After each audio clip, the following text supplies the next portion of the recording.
Muy buenas noches, queridos hermanos. Qué placer nuevamente encontrarnos para compartir un tiempo juntos en la presencia del Señor para orar por nuestras necesidades, pero también para alimentar nuestro espíritu con la palabra del Señor. En esta noche vamos a abordar el tema una vida cristiana normal. ¿Qué entendemos por normal? Eso lo vamos a poder ver en el estudio de hoy, para lo cual nuestro texto base va a ser Evangelio según San Juan, capítulo 15, comenzando la lectura por el verso número 1. Así que les animo a tomar nota. Vamos a ver cuáles serían las cualidades de un hijo de Dios, de un discípulo de Cristo, de acuerdo a la enseñanza del Señor Jesucristo, justamente la noche en que Él iba a ser entregado. Así que tenemos palabras muy certeras, muy precisas e importantes que Él quiso que sus discípulos supieran. Dice así la palabra del Señor: yo soy la vid verdadera y mi Padre es el labrador. Todo pámpano que en mí no lleva fruto, lo quitará. Y todo aquel que lleve fruto, lo limpiará para que lleve más fruto. Ya vosotros estáis limpios por la palabra que os he hablado. Permaneced en mí y yo en vosotros. Como el pámpano no puede llevar fruto por sí mismo, si no permanece en la vid, así tampoco vosotros, si no permanecéis en mí. Yo soy la vid, vosotros los pámpanos. El que permanece en mí y yo en él, éste lleva mucho fruto, porque separados de mí, nada podéis hacer. El que en mí no permanece será echado fuera como pámpano, y se secará, y los recogen y los echan en el fuego, y arden. Si permanecéis en mí, y mis palabras permanecen en vosotros, pedid todo lo que queréis y os será hecho. En esto es glorificado mi Padre, en que llevéis mucho fruto y seáis así mis discípulos. Como el Padre me ha amado, así también yo os he amado. Permaneced en mi amor. Si guardareis mis mandamientos, permaneceréis en mi amor, así como yo he guardado los mandamientos de mi Padre y permanezco en su amor. Estas cosas os he hablado para que mi gozo esté en vosotros y vuestro gozo sea cumplido. Verso número 12. Este es mi mandamiento, que os améis unos a otros como yo os he amado. Y vamos a saltar algunos versículos. Verso número 17, se ratifica la enseñanza. Estos mando, que os améis unos a otros. Verso 18. Si el mundo os aborrece, sabed que a mí me ha aborrecido antes que a vosotros. Si fuerais del mundo, el mundo amaría lo suyo. Pero porque no sois del mundo, antes yo os elegí del mundo, por eso el mundo os aborrece. Acordaos de la palabra que yo he dicho: el siervo no es mayor que su Señor. Si a mí me han perseguido, también a vosotros perseguirán. Si han guardado mi palabra, también guardarán la vuestra. Que el Señor bendiga su palabra. En esta noche tengamos una breve oración al Señor. Señor, rogamos que en este momento abras nuestro entendimiento para comprender tu palabra y dame a mí la gracia de poder interpretarla y transmitirla a tus hijos. En el nombre del Señor Jesús. Amén. Bueno, hermanos, hemos visto la importancia de una vida fructífera, de una vida victoriosa, una vida cristiana victoriosa. Vamos a ver la vida cristiana normal. ¿Por qué lo denominamos de esta manera? Porque se espera que el estilo de vida del cristiano, lo regular, lo normal, lo que sería de esperar de él, sea lo que se ve en este pasaje de Juan capítulo 15. Debería ser normal. También vamos a ver que este pasaje justamente tiene una clara división. Una división entre los que son verdaderamente hijos de Dios y discípulos de Cristo y los que no lo son. Los que son conversos, que se han convertido al Señor, y los que son profesantes, los que están unidos vitalmente al Señor y los que solamente están cerca, pero no son. Entonces, hay una gran diferencia y es muy importante que esto sirva para que nosotros podamos examinar nuestra vida y podamos ajustarnos como hijos de Dios a las demandas y a los requerimientos que el Señor realmente tiene. Vamos a ver estos dos grupos. Vamos a ver el primero, los que no permanecen en el Señor. Este es el primer grupo. Fíjense, el verso número 2 dice, todo pámpano que en mí no lleva fruto, y aquí ya se define, digamos, el grupo, lo quitará. Y el verso número 6 dice, el que en mí no permanece, por eso no lleva fruto, será echado fuera como pámpano y se secará y lo recogen y los echan en el fuego y arden. Entonces, lo primero que nosotros vemos, que el que no permanece en Cristo no puede llevar fruto, por lo tanto, no ha nacido de nuevo, no tiene la nueva vida en Cristo, por lo tanto, todavía está en sus pecados, por lo tanto, todavía está muerto espiritualmente. Por lo cual, no puede, de una forma natural, de una forma normal, si usamos el término, mostrarse como un hijo de Dios. En 1 Juan, capítulo número 2, vamos a buscarlo, verso número 19, un versículo que hemos citado, pero que nos dice lo siguiente, salieron de nosotros, pero no eran de nosotros, porque si hubieran sido de nosotros, habrían permanecido con nosotros, pero salieron para que se manifestase que no todos son de nosotros. Es decir, que tarde o temprano, el que no es, que solamente profesaba y externamente parecía, es como que abandona la fe, digamos. Fíjense lo que dice Mateo, capítulo número 13, verso número 20 al 22.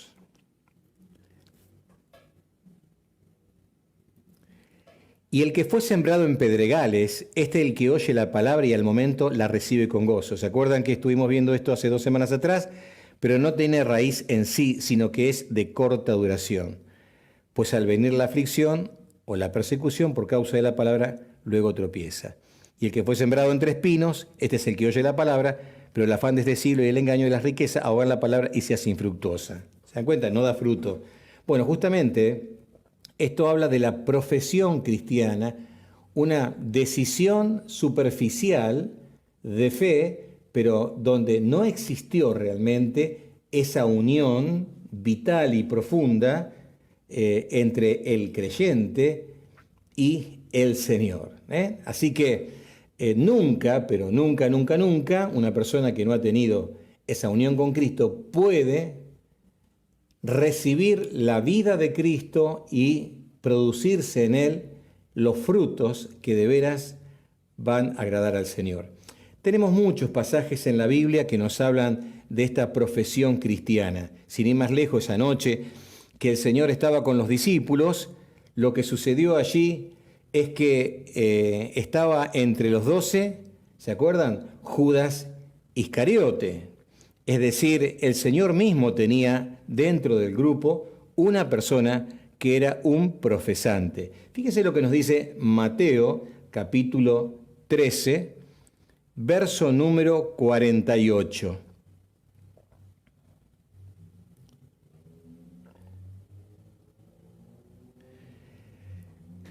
Dice, asimismo, 47 podemos leer, asimismo el reino de los cielos es semejante a una red que echada en el mar recoge de toda clase de peces. y una vez llena la sacan a la orilla. Y sentados, así los pescadores, recogen lo bueno en cestas y lo malo echan fuera. Es decir, los peces malos son echados fuera.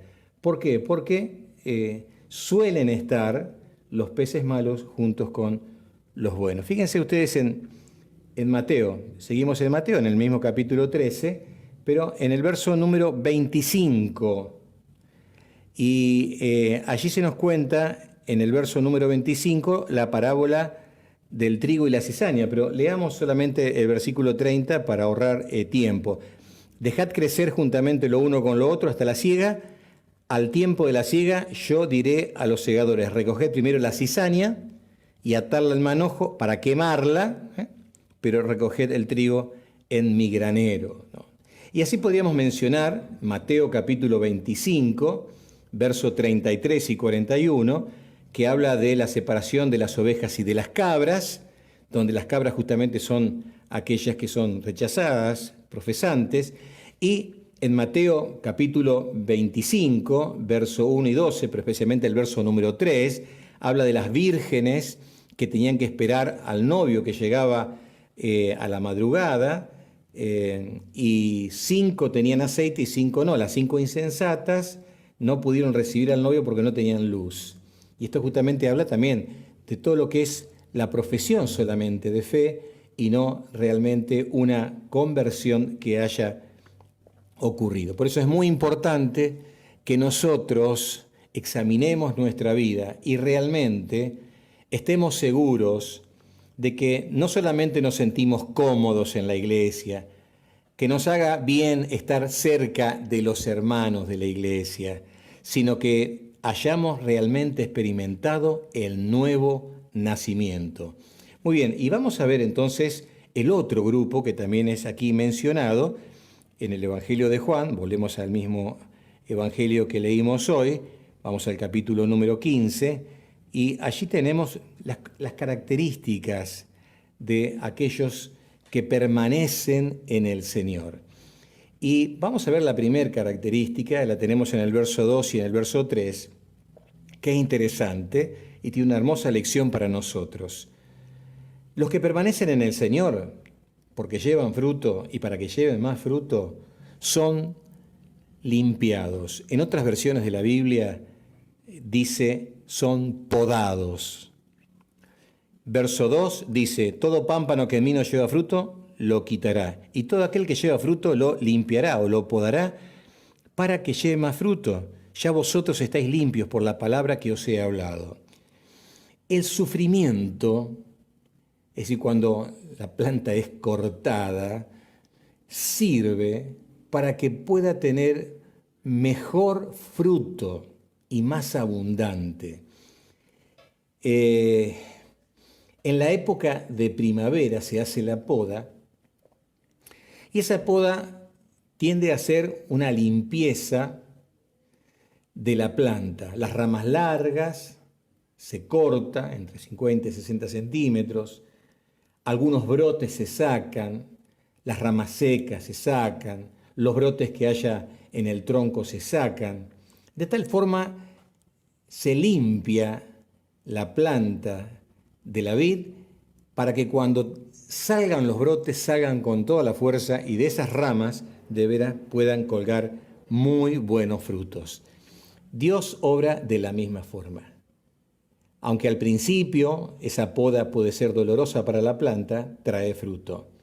De la misma manera, para nosotros, la poda espiritual, el sufrimiento que a veces llega a nuestra vida, tiene poderes santificadores. Dios nos santifica a través de la prueba. Recordemos esto. Por ejemplo, podemos leer en Romanos, capítulo número 5. Vamos a leer verso número 3, que dice, y no solo esto, sino también nos gloriamos en las tribulaciones o en los sufrimientos, sabiendo que la tribulación produce paciencia, una gran virtud, y la paciencia produce prueba, y la prueba esperanza, y la esperanza no avergüenza. Hay otros pasajes en la Biblia, también en Santiago capítulo 1, Tened por sumo gozo cuando os halléis en diversas pruebas, sabiendo de que la prueba de vuestra fe produce paciencia también. Y hay un pasaje que también nos refiere esto en 1 Juan, capítulo número, no 1 Juan, sino Hebreos capítulo 12, Hebreos capítulo 12, verso número 6.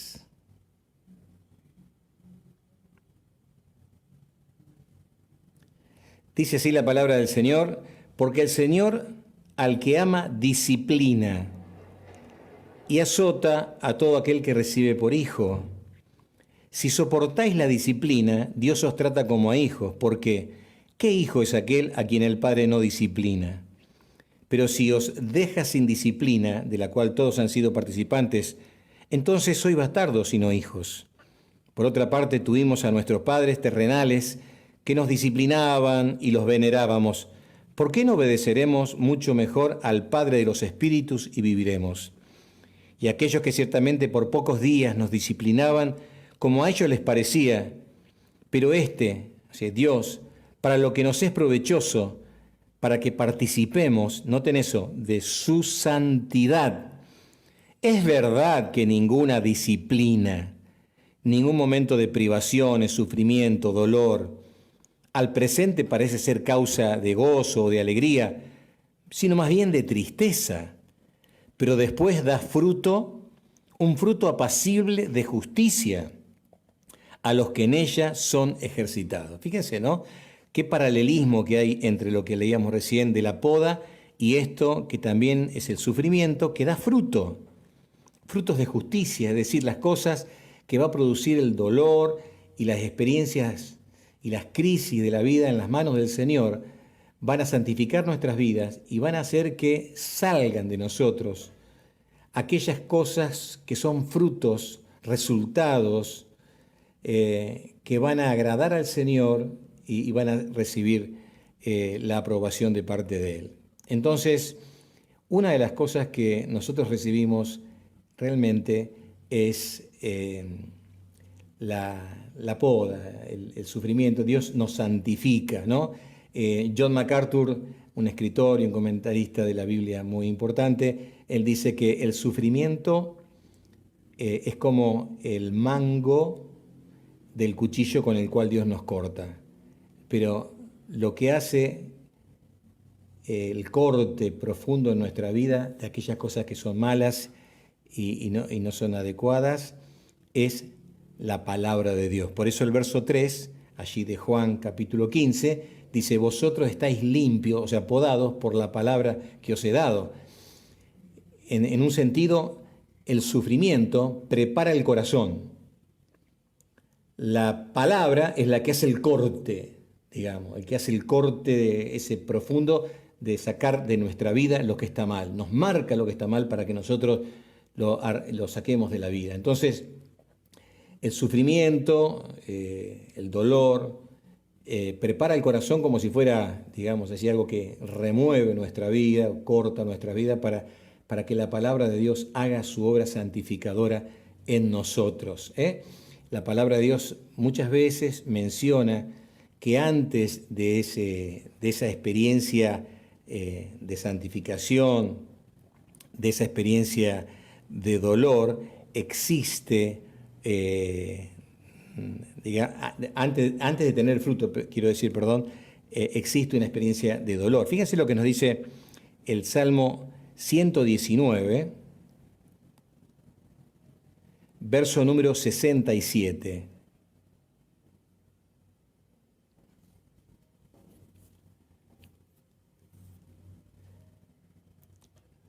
Salmo, un segundito por favor.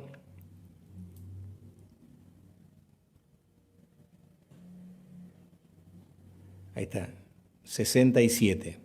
Antes que fuera yo humillado, descarriado andaba, mas ahora guardo tu palabra.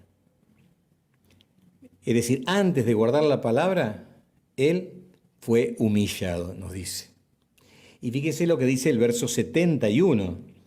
Bueno me es haber sido humillado para que aprenda tus estatutos. ¿Vieron que a veces Dios tiene que usar ciertas experiencias duras de la vida para que cambiemos nuestra conducta?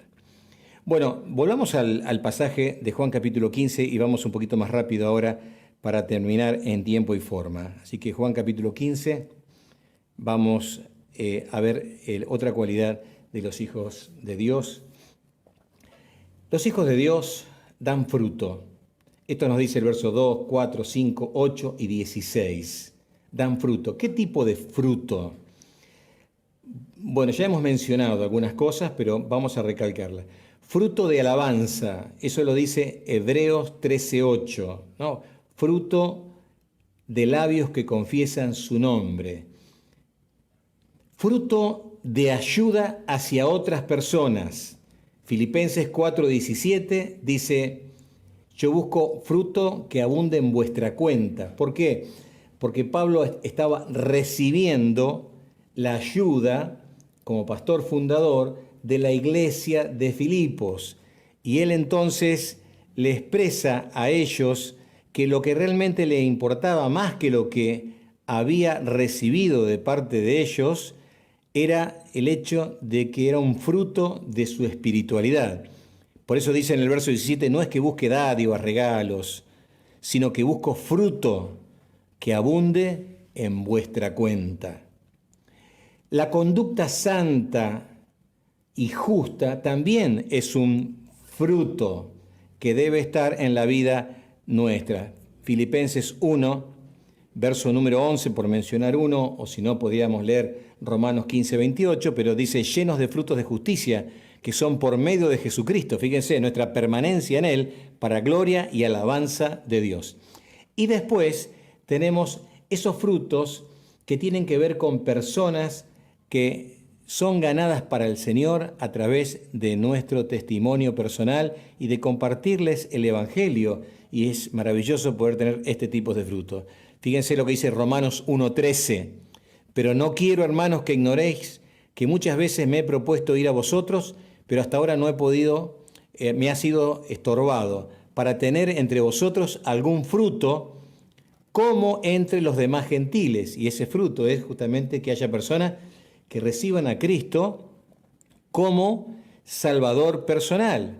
Y fíjense ustedes, en el mismo libro de Romanos, en el capítulo número 16, en el verso número 5, dice, saludad también a la iglesia de su casa, saludad a Epeneto, amado mío, que es el primer fruto de Acaya para Cristo. O sea, la persona que abraza la fe se la ve como un fruto. Vamos a ver en tercer lugar las oraciones contestadas. Esto lo tenemos en el verso número 7 del capítulo 15 de Juan. Vamos a buscarlo al pasaje, que dice, si permanecéis en mí y mis palabras permanecen en vosotros, pedid todo lo que queréis y os será hecho. Y aquí hay dos condiciones. Una es permanecer en Cristo, la comunión con Cristo. Y la palabra de Cristo que permanece en nosotros para que la obedezcamos en nuestra vida, una vida de comunión, una vida de obediencia. Esto hace que estemos en condiciones de pedir lo que es la voluntad del Señor y entonces Dios contesta nuestras oraciones. Dios no tiene la obligación de contestar una oración a una persona que no es su hijo, pero si en su soberana voluntad lo quiere hacer, Él lo hará. En cuarto lugar, los hijos de Dios glorifican al Padre. Eso lo tenemos en el verso 8. En esto es glorificado mi Padre, en que llevéis fruto y seáis así mis discípulos. Nosotros, al llevar fruto y al mostrar de esta forma que somos discípulos de Cristo, estamos glorificando al Padre. En quinto lugar, permanecen en el amor del Señor, como nos dice el verso número 10 y el verso número 9. Si guardareis mis mandamientos, permaneceréis en mi amor, así como yo he guardado los mandamientos de mi Padre y permanezco en su amor. Es decir, la vida de obediencia. Se permanece a través de la obediencia en el amor del Señor, en disfrutar de la comunión con el Señor, así como Él podía disfrutar de la comunión con su Padre. En sexto lugar, tendrán el gozo del Señor. Dice el verso 11, estas cosas os he hablado para que mi gozo esté en vosotros y vuestro gozo sea cumplido. Por permanecer, por llevar a fruto, por obedecer, tendremos un gozo completo, que es el gozo del Señor que va a estar en nuestros corazones. En séptimo lugar, verso número 12, podemos mostrar el amor de Cristo hacia nosotros amando a los hermanos como Él nos ha amado. Así que el amor a los hermanos, el amor práctico, el deseo de comunión, de estar con los hermanos, es una evidencia de que somos hijos de Dios. Y en octavo y último lugar, verso 18 al 21, que leíamos, que el mundo os aborrecerá. El rechazo del mundo, muchas veces para nosotros, por ser de Cristo y por querer agradarle, también es una evidencia justamente de que no somos del mundo, sino que fuimos, como dijo el Señor, elegidos desde antes de la fundación del mundo. Mis queridos hermanos, tenemos el desafío como cristianos de permanecer en Cristo y demostrar a través de nuestra permanencia en Cristo las credenciales y las evidencias de que somos hijos de Dios. Así que vivamos estas manifestaciones de la presencia y de la salvación nuestra, dando fruto, participando de la santificación del Señor a través de la poda, a través del sufrimiento, a través de oraciones contestadas, glorificando al Padre, permaneciendo en su amor, teniendo el gozo del Señor, amando a los hermanos y soportando el rechazo del mundo. Tengamos esto como algo normal. La vida cristiana normal tiene estos condimentos y estas cosas deben estar en nuestras vidas. Que Dios bendiga su palabra a cada uno de nuestros corazones.